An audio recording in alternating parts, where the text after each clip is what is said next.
Hi everyone, welcome to our Instagram series, expert series, all about miscarriage. And today we have Dr. Audrey Gaskins on to talk about environment and miscarriage. We'll talk about pesticides, we'll talk about organic food, we'll talk about endocrine disrupting chemicals, all the things that you guys have questions about, we're definitely going to be talking about today.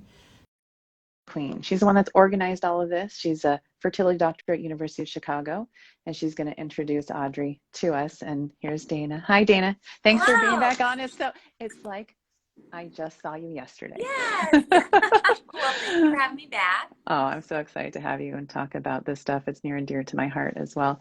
And I know we're just waiting for Audrey, so I'm just going to see if I can get here. Here she is. I'm going to send her a request right now, and then we'll start talking. So maybe you just kind of tell us what we're doing here today and maybe introduce Audrey as we're waiting for her to come on. Yes. Hi, Audrey. Hi, how are you, Dr. Gaskins? Welcome.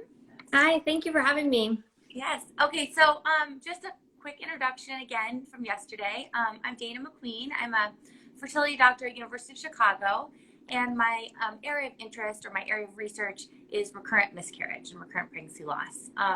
And what we're doing this week during National Infertility Awareness Week is we're trying to raise funding for recurrent pregnancy loss research that we're doing at University of Chicago. And we have this wonderful donor, Hallie Tecco, and she's agreed to match all donations made to our recurrent pregnancy loss research fund that happened this week. And so we have a link in our bio to donate if you're listening, and we'd love for anybody to offer support at any amount. And what we're doing to sort of highlight awareness about miscarriage this week is sort of a series of expert interviews. Last night, Amy and I talked about sort of the basics of recurrent pregnancy loss, what it means to have recurrent pregnancy loss, our workup, our diagnosis, and sort of general information about treatment. And Dr. Gaskins has a really interesting background. She is an assistant professor at Emory. She received her Bachelor of Science from Duke, and then she went to Harvard School of Public Health, and she studies at Emory the relationship between environment, dietary factors, lifestyle factors, and fertility and miscarriage in both men and women. And so we're excited to talk to her tonight about sort of the environmental factors that could lead to miscarriage, because there's a lot of information out there and it's hard to know sort of what to believe, what's important, what's not important.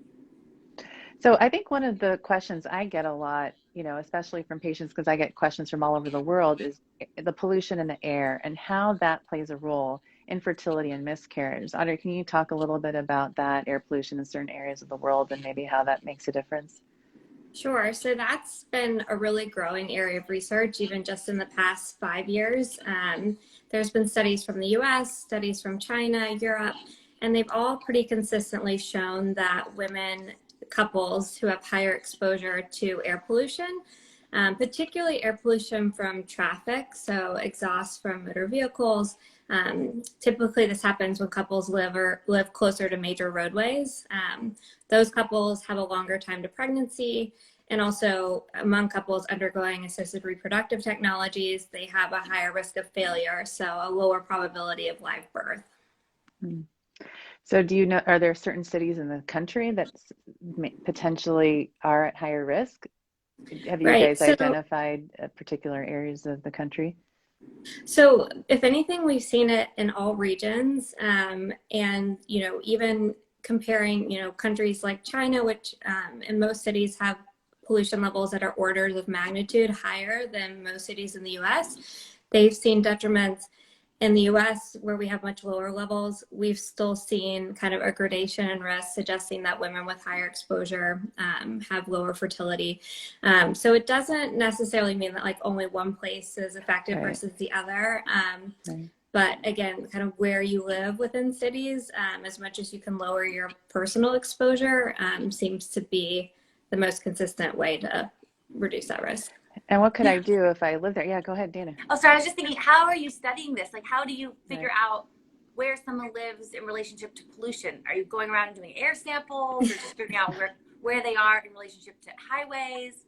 Right. So we collect residential address on all of the women and men in our study. So one of the main studies I work on is a study where we follow couples prospectively through their infertility treatments. So we know where they live when they're undergoing treatments. And then we link those residential addresses to these existing air pollution models. And it basically uses information on everything from like roadways and traffic volumes to point sources of air pollution, so certain factories,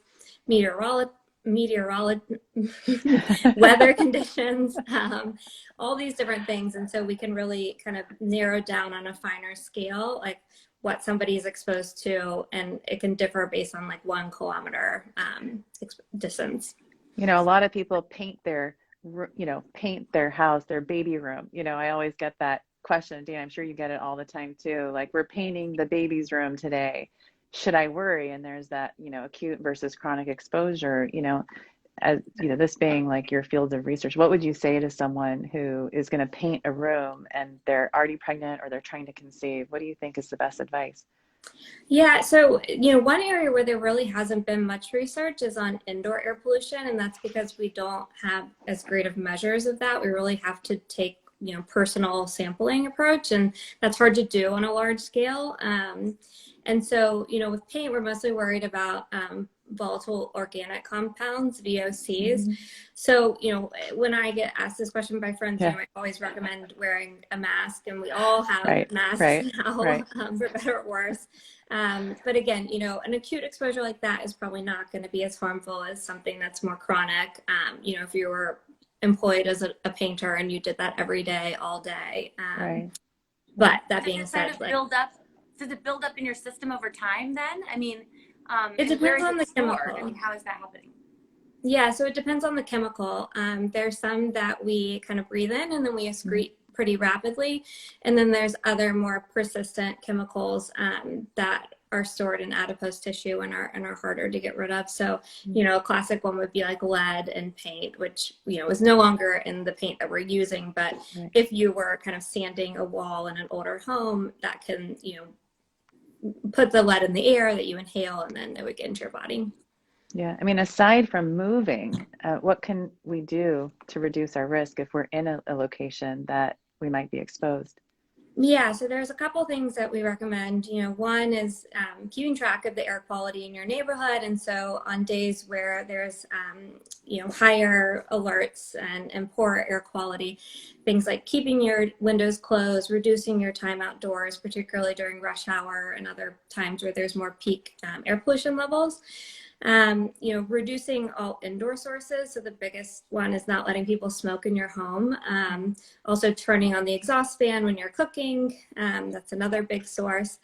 And then, you know, if you live in an area like, you know, the Pacific Northwest where there are more wildfires, you can also invest in an air quality monitor. So that's another thing that can kind of help with these kind of short-term, very high levels. Yeah, no, that's great. Dana, what questions do you have? Yeah. I mean, this is really interesting. Okay, so I kind of wanted to segue into another topic that people ask a lot about, and that's plastics or these endocrine disrupting chemicals.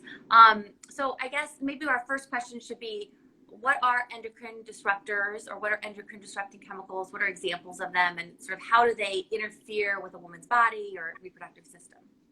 Yeah, so endocrine disrupting chemicals is kind of an umbrella term that we use to describe any exogenous chemical that interferes with hormone production. So it could either mimic something like estrogen, it could antagonize it, meaning that it blocks it.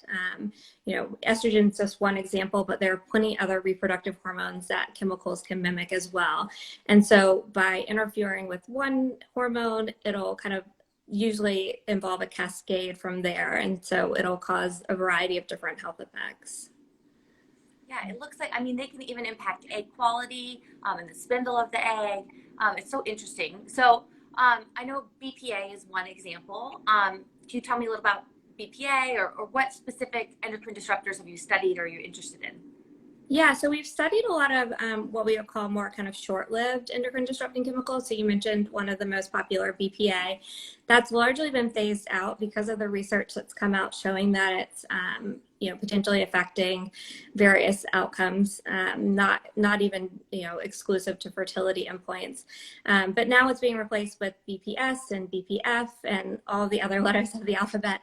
And we think that a lot of those chemicals act in the same manner. So I would try to avoid them to the same extent that you would avoid BPA. Another common one that we've studied and that people are now hearing about are phthalates. These are found in personal care products like makeup. They're found in beverage and food containers. They're found in IV bags and medical materials. They're found in the coating of some pharmaceuticals. So they're all over. And again, some phthalates have been started to be phased out, things like DHP. But again, they're replacing them with other very similar phthalates, which now that the science is catching up, we also think those are harmful as well. And then parabens are another one we commonly see talk about. Those are found mostly in cosmetics. But again, the research is growing, suggesting that they have hormone-like activities and they might interfere with the endocrine system. So the easiest way to avoid the majority of those is by avoiding plastics. And so all the things that you've heard about in terms of avoiding BPA, so avoiding storing food in plastic containers, avoid putting things in the microwave in plastic containers, anything with a fragrance likely has some sort of paraben or plasticizing chemical in it. That's how it retains that scent. So, it's hard to completely avoid them. They're so ubiquitous and it could drive you crazy to do that. But, doing the best that you can to minimize exposure is, I think, the key message. And there are two cool companies too. Million Marker. I don't know if you've ever heard of that company by Jenna Hua is the creator of the company, and it's a urine test that actually measures these things in your blood, or not blood, but your urine. And then you can do like a journal before or a diary before and a diary after, and then repeat your test to kind of see what the difference is over time from the exposures and the stuff that you've changed, like your beauty products, your deodorant, your toothpaste. And some people might be interested in that. So that's something that I've learned about more recently. Yeah, the what EWG should you look for in also a beauty product, though? Oh, sorry, I'm so sorry. Oh, I was just going to mention, kind of similar to what Amy was saying, the Environmental Working Group, EWG, they also have a great database if you're interested in looking at consumer products and kind of where they rate in terms of safety and what chemicals they contain. What's that website again? Can you repeat it so people can hear? Yeah, so it's the Environmental Working Group, EWG, and they have a very comprehensive database where you can look up products. Awesome. Yeah. Okay. Cool. Yeah, I mean, is there anything in the ingredients that I could see in a beauty product to know? I mean, all my beauty products are coming in a plastic container, it seems like. Right. So, one trend that I've seen that I'm, excited about is, consumers are demanding more kind of clean beauty products, which is great because that's honestly the quickest way to drive changes in companies' behavior. And so a lot of times now you'll see products labeled as, phthalate, paraben free. So that's a good marker to look for. As I mentioned before, fragrance is usually a sign that some sort of paraben or similar chemical has been added. And so that's another easy way to kind of avoid unnecessary chemical exposures. Okay, cool. And Dan, you probably get a lot of questions about organic and pesticides and when we should eat organic. And what do you think, Audrey, about, pesticides and whether organic produce is really worth it or not? Yeah, so we actually did a really interesting study where we measured, we asked women, what they were consuming prior to undergoing an in vitro fertilization cycle. And we had them fill out kind of a standard food frequency questionnaire. So we asked them, how often do you eat a variety of different fruits and vegetables in addition to all the different other food groups? And when we classified fruits and vegetables according to their standard kind of pesticide residual status, and again, this data is collected by the USDA routinely every couple of years. We saw that women who ate fruits and vegetables that have a higher pesticide status actually had a higher risk of miscarriage once their embryos were transferred. And this was shocking to us because, again, this is a pretty crude measure of someone's pesticide exposure. But it suggests that even kind of this low level of exposure through diet, not occupational exposure, but something that we're chronically exposed to could be having a harmful impact on something like miscarriage. What are some foods that you think are really important to, choose if you were to go to the grocery store and pick? Like, what would be the most important ones that you would say should be organic? Right. So unfortunately, strawberries are always one of the most contaminated fruits. Same Yeah. thing. Apples are always on the top 10. Spinach, always in the top 10. You know, most berries, I would say. The way I described it to a friend was like, if a critter would look at something and find it really delicious, they probably need to put pesticides on it. You know, Uh, things like bananas that have a harder, thicker skin, they tend to have lower levels, or things that are grown underground on a So whole. things you could peel, I would think that you're not getting as much exposure to pesticides. Is that sort of a reasonable assumption that you could buy something that was non-organic if you peeled it and just ate the inside?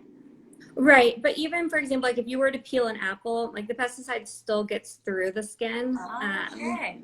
Yeah, and they actually, when they measure pesticides on the produce, when the USDA does this, they prepare the fruit as if you were eating it. So, you know, they peel the banana, they don't measure it on the outside of the banana.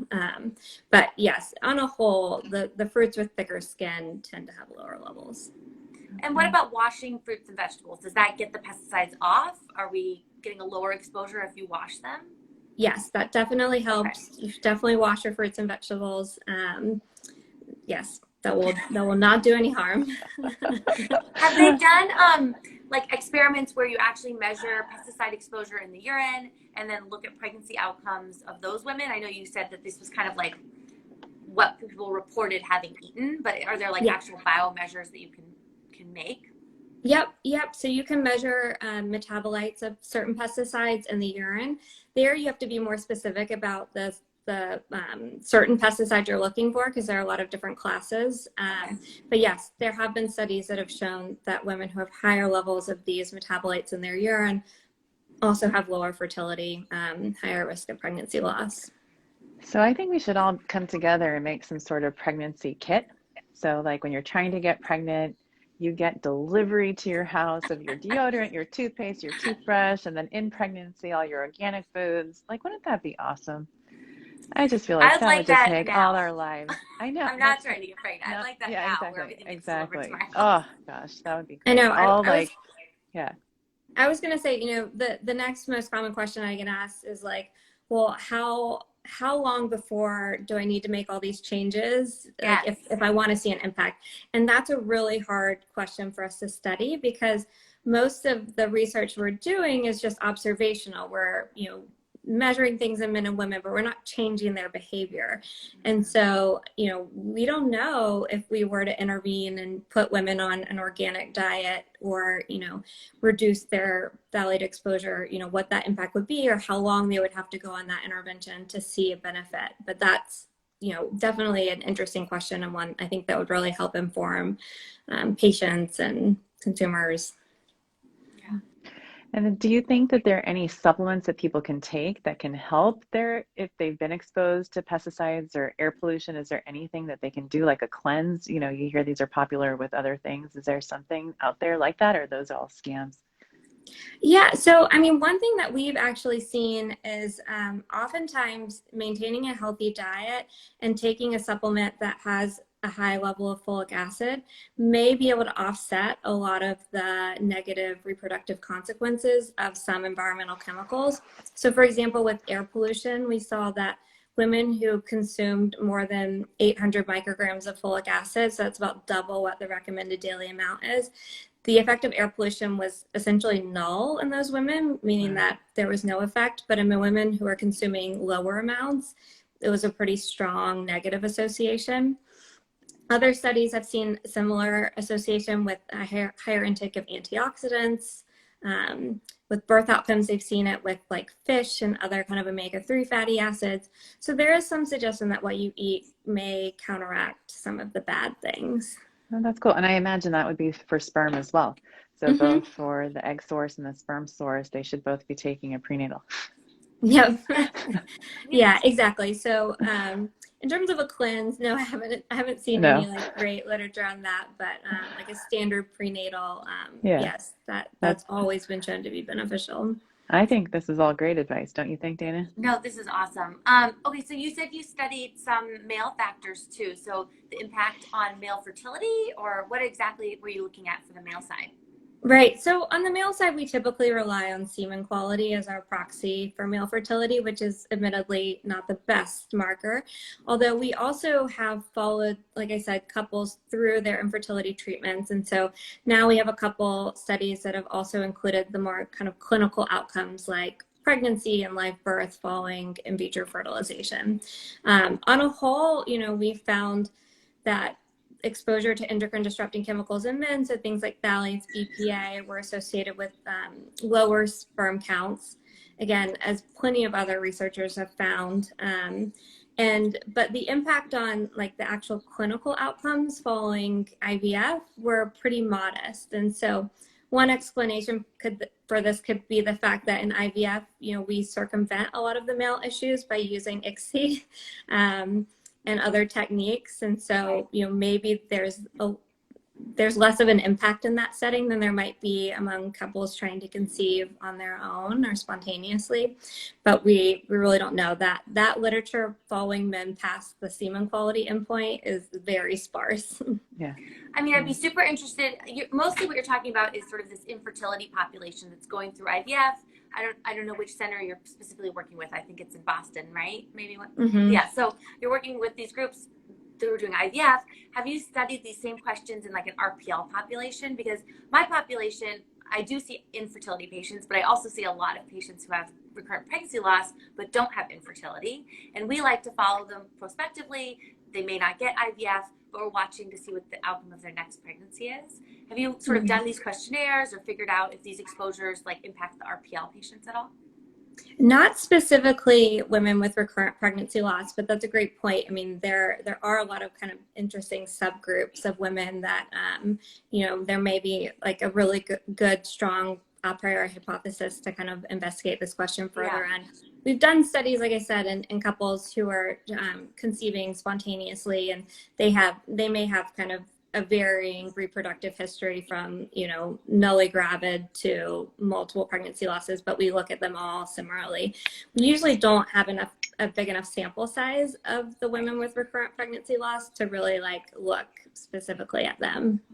So one of the things I'm working on is there's a group called the Recurrent Pregnancy Loss Association. They're kind of new, but they're trying to help fund research in specifically recurrent pregnancy loss. And one of the things I'm focused on doing with them is creating a registry of women or couples that have recurrent pregnancy loss, where they could put in information and sort of allow us to try to make these connections in like a broader way. So what kind of information would you need in this registry? Do you need like specific addresses, or is the zip code enough to know if someone was exposed to like pollution? Sort of what kind of information would you need? Yep. So oftentimes we would get a residential history. So ask people where they've lived. The more specific we can be, the better, specifically for the traffic related air pollutants, because even being within 50 meters versus 100 meters of a major highway makes a really big difference. Okay. For that specific pollutant. There's other ones that are more spatially homogeneous and depend more on time, things like fine particulate matter. But for some of the more traffic related ones, we'd want to know exactly where they lived. It's for the other environmental chemicals that don't depend on where you live, it's harder to get that information. We really need like a urine sample, ideally timed to when, we're interested in the outcome. But there are some more kind of long-term chemicals that we can measure in blood. And because these chemicals have such long half-lives, we can then kind of estimate backwards what their exposure might have been kind of in the past. So those would be easier to measure, things like perfluorinated chemicals, PFAS, things that people have probably heard about. So let's say, now I'm brainstorming research ideas, but like, let's say we were going to save urine on patients who had recurrent pregnancy loss at their first rate of hormone, right? So come in for their pregnancy test and you get a urine sample. Can I save that and then test it in the future for all sorts of exposures, or are they going to kind of dissolve over time and evaporate? Nope, you can freeze them. Yep. That's what we do. We freeze them and then we send them in batches. And that's totally fine. Mm-hmm. All right, I think I'm going to start freezing some urine at my clinic. Yep, just watch out. It piles up quickly. Oh, no. People are happy to give urine, but less happy How to give much volume do you need? Do you need like a whole container of urine? Or? I can't remember. It's getting progressively lower, the amount Okay. you need to measure these chemicals. But, you know, the downside of the only other thing I'll mention, the downside about urine and the metabolites we usually measure is that they're short-lived chemicals because we're excreting them in the urine. And so they typically reflect exposure over the past 24 to 48 hours. So Okay. with those short-lived chemicals, we usually try and get multiple urine assessments from them to get a better picture of kind of their longer term exposure. Got it. Got it. Got it. What about exposures to things like tampons or, you know, diapers and, you know, even lubricants? And what do you think about that? Do you think people should avoid tampons and maxi Yeah. pads and So from the literature I've seen that have directly addressed this question, and they've looked at, you know, women using tampons versus pads versus other types of menstrual cycle protection, they haven't seen strong associations. So that literature I wouldn't say is super concerning, but that being said, I don't know why you wouldn't avoid tampons with fragrance and other potentially harmful chemicals in them, because Okay. again, you can absorb those through, you know, that part of your body. right, It's right, not like that part of your body is immune. right, right, right. Cool. Well, thank you, Audrey, for coming on. We have a few questions. Dana, do you guys have time just to answer a few of the questions that we got live chatted? Is that cool before we end? Is that good? Sure. Okay. Sure. So If that's someone, okay with Dr. Gaskins. Yeah. yeah. Okay. So Yeah. someone asked, should we avoid the silicone storage bags for food? And what about Tupperware?